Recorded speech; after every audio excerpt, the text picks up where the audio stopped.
They say truth is stranger than fiction, but what if the truth is darker, deeper, and far more disturbing than any story you've heard? These aren't just unsolved crimes.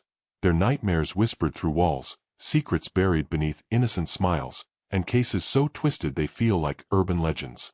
But they're not. From hidden chambers to vanishing investigators, these 5 real crimes will leave you questioning what's real, and who's watching. Are you sure you want to know what really happened? Welcome to Unsolved Archives, where we delve into the hidden, the mysterious, and the unanswered. Share your thoughts in the comments. Your insight could be the key to unlocking the truth. The Garden Street Butcher. In the fall of 1997, the town of Tulane, Ohio was quietly settling into its annual rhythm. Pumpkin patches, Friday night football, and Sunday mass. Life was simple, repetitive, and safe. That is, until the Martin twins, 10-year-old boys with a penchant for mischief, broke into the abandoned Granger house at the end of Garden Street. What they found beneath a rotting wooden trapdoor would end Tulane's innocence forever. Police were called to the scene after the boys returned home pale and speechless, muttering about bones in the dirt. Underneath the floorboards of what used to be a greenhouse, they discovered 5 burlap sacks buried in shallow graves. Each contained human remains, meticulously dismembered and wrapped in layers of plastic sheeting. Despite the decomposition, the coroner identified them as adult males between 30 and 50 years of age. The house itself had sat empty for over a decade, last occupied by the eccentric and reclusive Edgar Meeks, a man who vanished mysteriously in 1985. Locals believed he'd skipped town after losing his job as a high school janitor. Few remembered him with fondness. He was a loner, gaunt and greasy, known for muttering to himself and feeding stray cats. But what came next shattered every assumption. During the sweep of the house, detectives found a small, rusted safe hidden inside a broken wall panel in the attic. Inside were a number of disturbing items: yellowed Polaroids of the victims during their final moments, a hunting knife stained dark with dried blood, and a stack of weathered handwritten journals filled with symbols and phrases that made no sense, like a private language only one man understood. The journals quickly became the center of the investigation. Local authorities, overwhelmed and undertrained, contacted Dr. Lila Penrose, a retired linguist and cryptographer from nearby Cleveland. Skeptical at first, she agreed to examine the entries. What she found disturbed her deeply. The pages weren't nonsense. They were encoded using a combination of Latin, numeric substitution, and children's nursery rhymes. It took months, but she began to decode the twisted thoughts of a killer who viewed his victims not as people, but as corrupted vessels. Each journal entry was paired with a date and an elaborate description of a cleansing ritual. These weren't random killings. They were calculated, ritualistic, and tied to the phases of the moon. Even more chillingly, each victim's initials matched a letter from the word purity. Patrick Howard, Ulysses G. Morton, Rachel Banks, Ian Kellerman, Tobias Green. 5 letters. 5 victims. The final journal contained a cryptic line: "The last vessel awaits. Then the mirror will speak." That final letter, Y, was still missing. Though Edgar Meeks was presumed dead, no proof existed. His body had never been found, and now, with this new evidence, the case was reopened. Witnesses were re-interviewed. An elderly neighbor recalled seeing Edgar leave his house at odd hours, always with a duffel bag and gloves, even in summer. Another claimed she heard chanting coming from the greenhouse on full moons. In December of 1998, the break came. A young woman named Caroline Pitts called the Tulane police after reading about the case in the local paper. She said her mother had once dated Edgar Meeks in 1984, shortly before his disappearance. Caroline remembered being 5 years old and staying in a remote cabin with him deep in the Black Hollow woods. It was the only time she had ever seen him smile. Following her description, authorities trekked into the dense forest and found what remained of the cabin, partially collapsed under snow and moss. Inside, under the fireplace stones, was a metal box containing a human skull with a note taped to it. "Y is for Yvonne. She begged for mercy. The mirror is ready." Yvonne Frey was reported missing in 1985. Her initials completed the word. DNA from the scene confirmed Edgar Meeks had stayed at the cabin, but once again, there was no sign of his body. The journal entries stopped abruptly. No fingerprints were found. It was as if the man had evaporated. Local legends began to grow. Some said Meeks had completed his ritual and crossed into another realm. Others believed he was still alive, hiding in plain sight. In 2002, the case was officially closed. With no living suspect, no new leads, and no forensic advancements, Dulane moved on. The Granger house was torn down, replaced with a neighborhood park. The spot where the bodies were found is now a rose garden, a memorial of sorts. But in 2009, a maintenance worker trimming hedges near the rose beds unearthed a small glass mirror buried under the soil. On the back was carved a single word, reflect. The mirror is now in police evidence storage. No fingerprints. No DNA. No explanation. Voices from Apartment 3B, Queens, New York. July 17, 2010. At exactly 2:34 a.m., a 911 dispatcher receives a frantic call from a neighbor in the Belmore apartments. The complaint is familiar: screaming, crashing, and what sounds like someone begging for help coming from apartment 3B. 2 officers are dispatched. They knock on the door. No answer. The building superintendent, groggy and irritated, unlocks it for them. The apartment is empty. No signs of struggle. No signs of anyone living there. Dust coats every surface, and the power had been shut off for nearly 2 years. Officer Ramirez walks into the bedroom and immediately freezes. Written on the mirror in red lipstick is a message: "She won't stop screaming." The officers file a report. No further action is taken. The very next night, a different neighbor, Mr. Klein, a 63-year-old war veteran, calls 911, reporting identical sounds: screaming, dragging, pleading. Once again, police arrive. Same story. Empty apartment. But this time, something new is found: a cassette recorder lying on the living room floor. Officer Tran picks it up and presses play. There's static. Then, a voice. "Help me. Please, if you hear this. I can't breathe. He's watching." The voice is faint, female, and terrified. The recording abruptly cuts off with a loud click and a garbled laugh. The case gets bumped up to the precinct's cold case unit after someone realizes that the voice may belong to Isabel Rowe, a 26-year-old tenant who vanished from that very apartment in 2008. According to building records, Isabel lived in 3B alone and had filed multiple complaints in the months before her disappearance. Muffled footsteps in her walls. Breathing noises through her vents. Items moved when she wasn't home. She told friends someone was living in her apartment when she wasn't looking. The police had dismissed her as paranoid. After her disappearance, the apartment sat vacant. No forced entry, no blood, no clues. Just a mess of overturned furniture, a shattered lamp, and a closet door that wouldn't open. Maintenance had to remove it with a crowbar. Behind it, a blank wall. When detectives re-examined 3B in 2010, they drilled behind the closet wall. What they found horrified them. A narrow crawlspace. Dusty, lined with soundproof padding. Inside were empty food cans, cigarette butts, an old sleeping bag, and thousands of photos, candid close-range images of nearly every tenant in the building, all taken through vents and hidden holes in the walls. Some dated back 20 years. Faces caught in the shower, dressing, sleeping. Most chilling of all were the pictures of Isabel. Hundreds of them. Many taken while she slept. Others while she looked straight at the vent, as if she knew. Fingerprints from the crawlspace matched a man named Curtis Neal, the former building handyman who'd been fired in 1995 for inappropriate behavior after a young tenant accused him of peeping. He had vanished soon after. No forwarding address. No arrest record. No confirmed sightings. The theory was simple and horrifying. Curtis never left.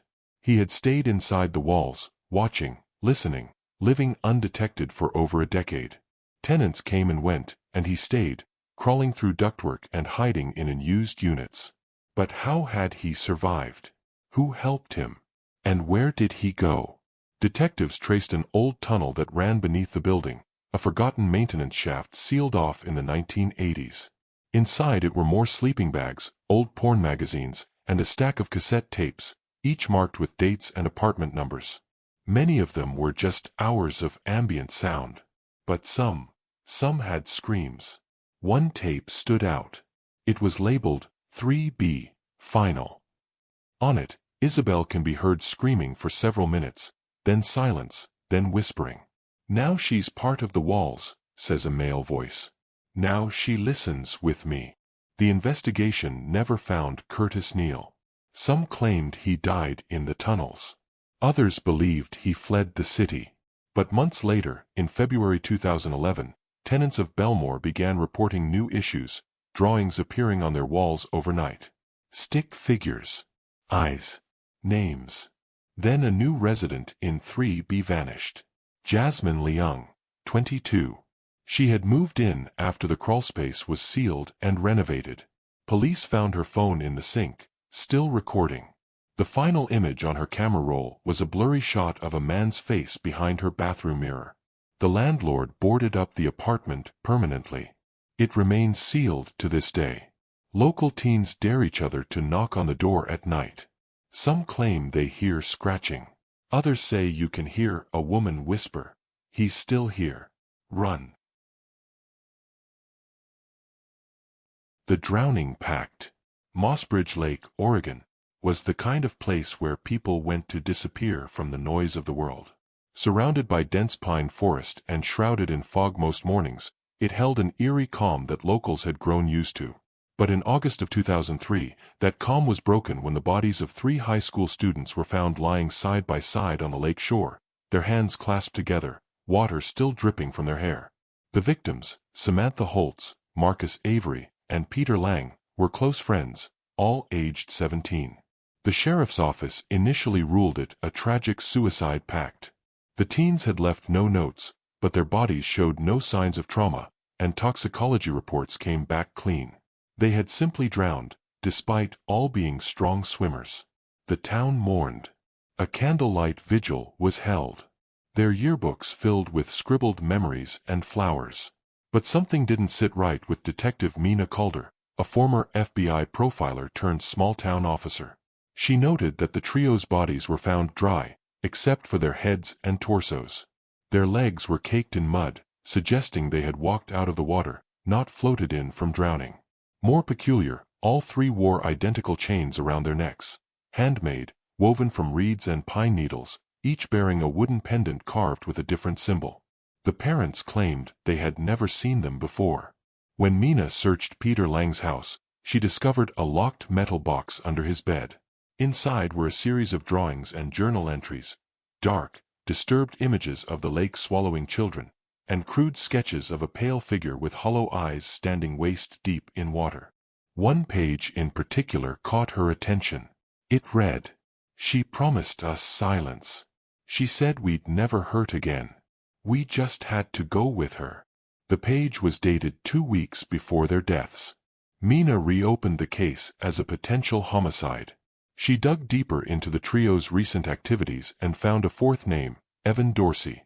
A quiet, artistic student who had been close friends with the group until a falling out earlier that summer. Evan had vanished days before the drowning and was presumed a runaway. His parents believed he had been struggling with depression. It wasn't until October, nearly 3 months later, that Evan reappeared. He stumbled into a gas station 15 miles from town, barefoot and covered in dirt, clutching a soaking wet sketchbook. He was incoherent, repeating the phrase, "She broke the circle. I didn't finish it," over and over until he passed out from exhaustion. At the hospital, he was diagnosed with acute trauma and dehydration. But what Evan told Detective Calder chilled her to the bone. He said the 4 of them had been conducting binding rituals at the lake all summer, games they had picked up from a book Marcus had found in his uncle's attic. It was filled with old pagan symbols, chants, and strange rules. They started it as a joke. But Evan swore that one night, when the full moon hit the lake just right, something answered. He described a woman with black hair that floated behind her, even when the wind was still. Her skin was pale and split in places, leaking dark water. She spoke in a voice that sounded like wind over water. She offered them a way out, an escape from pain, from loneliness, from everything. She said we had to bind ourselves with tokens, that the water would take us in. Evan got scared and backed out. The others didn't. The night they died, Evan watched from the woods as the three of them walked into the lake wearing the pendants. He said they didn't scream. They didn't hesitate. They just walked forward, holding hands, until the water covered their heads. But they didn't stay submerged. According to Evan, the woman lifted them out again, placed them on the shore. "They're hers now," she whispered. Then she looked at him and said, "You broke the pact. You'll carry what they left behind." Police found Evan's sketchbook soaked but intact. Inside were horrifying images, the lake filled with reaching arms, mouths open in silence, the three friends staring up from beneath the water, their eyes black and expressionless. The most disturbing image was of Evan himself, half drowned, tangled in chains of reeds, with the ghostly woman standing behind him, her hands resting on his shoulders. Evan was placed under psychiatric care. The deaths were officially ruled undetermined. No charges were filed. In the years since, more strange reports have come from Mossbridge Lake. Night fishermen say they hear whispering near the shore, even when no one else is around. Campers have reported seeing footprints in the mud leading from the lake, but stopping in the middle of the forest. And twice, children have gone missing, only for their shoes to be found days later, placed neatly at the water's edge. In 2018, a group of documentary filmmakers tried to interview Evan Dorsey, now in his 30s and living under a new name. He refused to speak on camera but gave one final quote. "She didn't take me that night. But she's still waiting. And I can't go near the water, not even to shower. I see her in the drain." The Widow's Web. Charleston, South Carolina, is a city of elegance and southern charm, where history clings to every brick and vine. But beneath the manicured gardens and polite smiles, secrets can fester. Between 1985 and 1995, 5 affluent men, all from different backgrounds, careers, and neighborhoods, died under suspicious but inconclusive circumstances. Each death was ruled either an accident or the result of natural causes. And each man had one thing in common: they were all married to the same woman. Her name was Margot Lennox. A local socialite, Margot was a vision of grace, poised, educated, generous to charities, and always dressed in mourning black. She met her first husband, Douglas Lennox, at a gala in 1983. A shipping magnate nearly 20 years her senior, he died in 1985 from what doctors deemed an undiagnosed heart condition. Margot inherited a sizable portion of his estate. 2 years later, she married Joseph Harlan, a real estate developer who fell to his death during a rooftop inspection. The fall was deemed accidental, no witnesses, just a shattered railing and a broken neck. Margot inherited his life insurance and moved into his waterfront mansion. The pattern continued. Arnold Becker, a retired surgeon, choked to death on a lamb bone during a private dinner with Margot. Calvin Rhodes, a banker, was found drowned in his bathtub despite having no history of seizures or heart conditions. And finally, Nathan Reyes, a university professor and poet, was discovered in his study, having allegedly mixed up his medications. Margot called 911, weeping and shaken. Each case passed without much scrutiny. After all, wealthy men die too. Margot played the grieving widow perfectly, always seen at services with tears in her eyes, always donating a portion of each husband's estate to charities in their names. Her demeanor disarmed suspicion. Until David Mallory got involved. Mallory was a junior investigator for Ameritrust Insurance. In 1996, while reviewing archival files, he noticed a statistical anomaly. 5 claims, all with unusually high payouts, all linked to the same beneficiary, Margot Lennox. More alarming, all 5 policies had been updated within 3 months of the victims' deaths. Mallory dug deeper. The details were chilling. Each husband had updated his policy to include Margot as the sole beneficiary. Each had done so after brief hospital stays or minor injuries that, on the surface, seemed unrelated. And in all 5 cases, the insurance agent who handled the paperwork was the same man, Martin Clare, a freelance agent with a history of working in upper-crust social circles. Mallory tracked down Clare, now retired and living in Sarasota, Florida. He was reluctant to talk, but after some pressure, he admitted that Margot had a way of convincing people. He claimed she had approached him personally, asking for discretion, even offering bonuses for fast-tracking the policies. He never suspected foul play. She was charming, he said. A little intense, but magnetic. With mounting evidence, Mallory brought his findings to the Charleston Police Department. A formal inquiry was launched, and Margot was brought in for questioning. She was calm, cooperative, even flirtatious. She dismissed the patterns as coincidence, her voice smooth and unwavering. "I've just had very bad luck with men," she said. "I suppose I'm cursed." But Mallory wasn't convinced. He subpoenaed toxicology records from the deaths, only to discover that some samples had mysteriously disappeared. Others hadn't been collected at all. He requested exhumations. The request was denied. Then, just as he was preparing a formal fraud case, David Mallory disappeared. His car was found in a Walmart parking lot, doors locked, keys still in the ignition. Surveillance footage showed him entering the store but never coming out. No one saw him leave. No body was ever found. The investigation into Margot Lennox was quietly dropped months later due to insufficient evidence. In 1998, Margot sold all of her properties and moved to a private estate on the outskirts of Savannah, Georgia. She kept a low profile, rarely appearing in public, and eventually faded from memory. But whispers about her lingered. In 2004, a young woman named Elise Browning, a freelance journalist, reopened the case as part of a true crime podcast. She interviewed Margot under the guise of writing a biography. The interview, never aired in full, captured an exchange that still circulates in niche forums. "Elise, some say you were too beautiful to be a widow so many times." Margot laughs softly. "Beauty is a curse. But I've always known how to use mine wisely." Elise, "And what happened to David Mallory?" Margot, pause. "Some men don't know when to stop asking questions. That's the real danger." Elise claimed Margot leaned in then and whispered something she refused to repeat. Days later, she dropped the story entirely. Today, Margot Lennox would be in her late 60s. There have been no public sightings in over a decade. The estate in Savannah is still registered in her name but remains shuttered, overgrown, windows blacked out. Locals call it the widow's nest.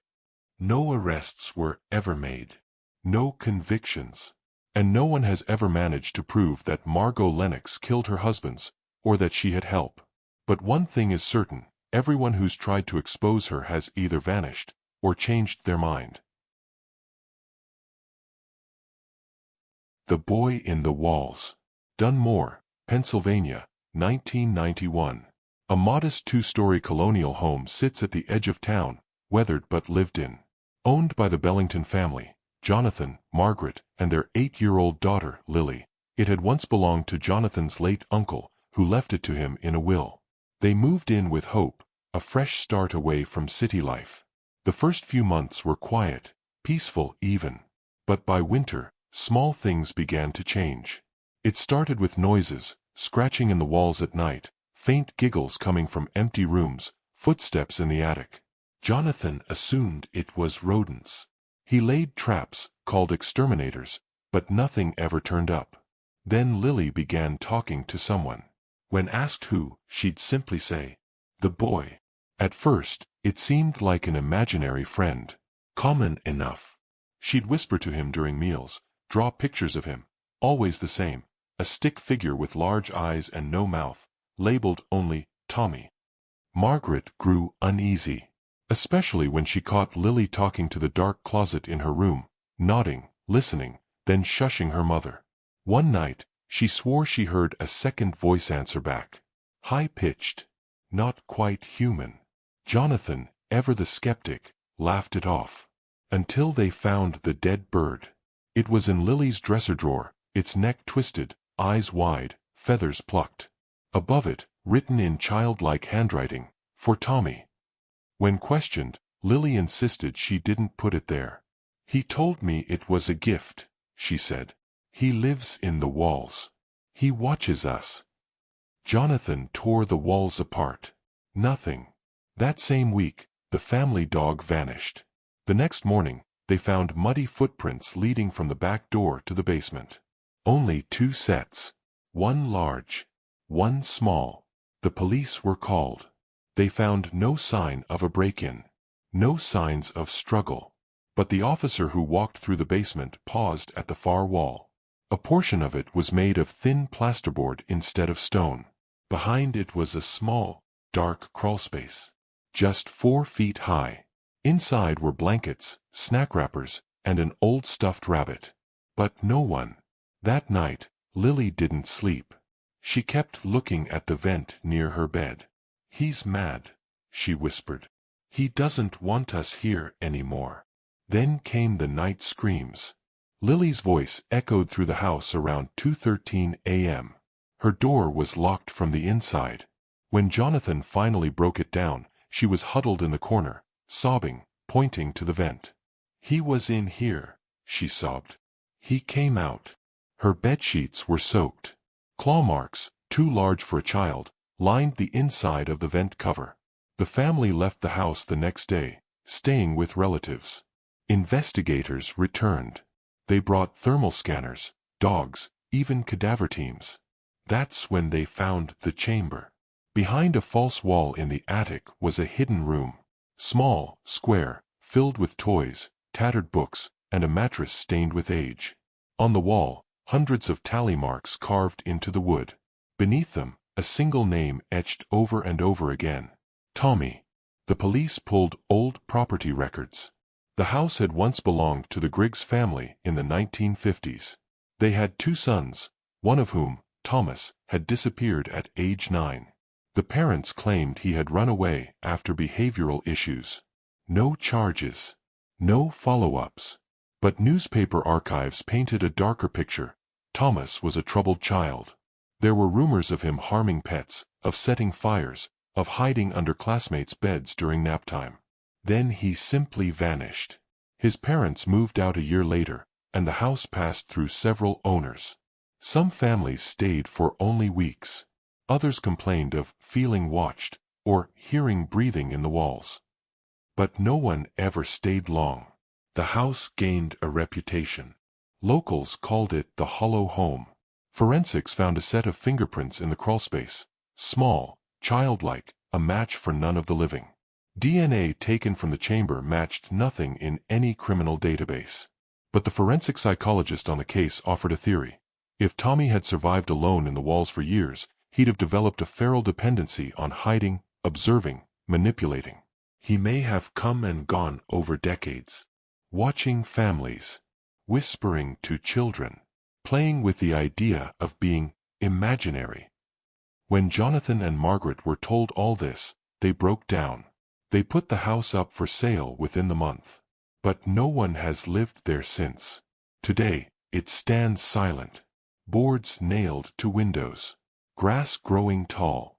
Locals say if you get close enough, you'll still hear it, the scratching behind the walls.